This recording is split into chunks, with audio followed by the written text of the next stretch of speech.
More than a week into the Tokyo Olympics, Japan has expanded a coronavirus state of emergency to 4 more areas.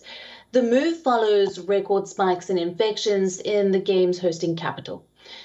Tokyo has reported a record increase in cases for 3 days in a row. The cases have doubled since last week, although officials say the surge is unrelated to the Olympics. The upsurge in cases in Tokyo, despite more than 2 weeks of emergency measures, is raising doubts that they can effectively slow infections. A string of government officials and health experts have warned that the more contagious Delta variant is fueling a dangerous surge. COVID emergency has been expanded in Saitama, Kanagawa, and Chiba near Tokyo, as well as in the western city of Osaka, which will be effective until the 31st of August. 5 other areas are placed under less stringent emergency restrictions.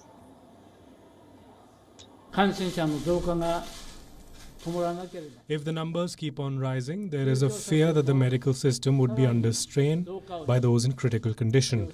Additionally, the increase in positive cases leads to more patients waiting at home without treatment.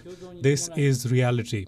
Considering all this, while we push the vaccination program in order not to put pressure on the medical system, I made the decision to expand and extend the state of emergency and semi-state of emergency coronavirus measures.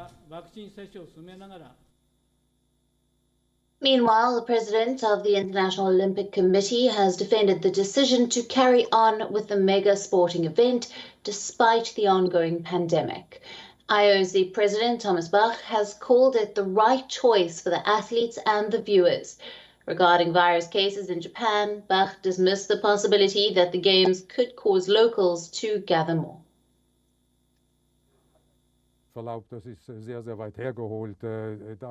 If I may say so, it is very, very far-fetched to explain corona infection numbers by saying that people are so excited about something that they will hazard a corona infection. I can't see that. It's not supported by the data either, because we see that the frequency of movements here in Tokyo has decreased greatly, I think by 30%, and that speaks exactly against this thesis. Bach also admitted that financially it would have made sense to cancel the Games and cash in insurance. Estimates suggest that cancelling the Tokyo Olympics might have cost the IOC $3 billion to $4 billion. However, critics argue that the Games have been pushed ahead because of broadcast rights contracts, which generate almost 75% of its income from the sale of the broadcast rights. Another 18% is from sponsors. And the WHO director also stands in defense of his trip to the Tokyo Olympics, calling it an opportunity to spread a message of vaccination equality around the world. The WHO has said that Japan is doing its best to minimize the risk of COVID-19 spreading during the Tokyo Olympics, but also stressed that there was no such thing as zero risk. Listen in. Do you really accept 1.5% vaccination in Africa, while in some countries it's already 70%? Don't we need a platform like the Olympics to go and tell the truth that the world is actually morally, epidemiologically, and economically is doing the wrong things?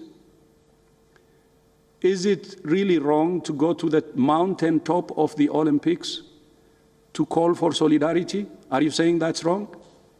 I hope not. WION, now available in your country. Download the app now. Get all the news on the move.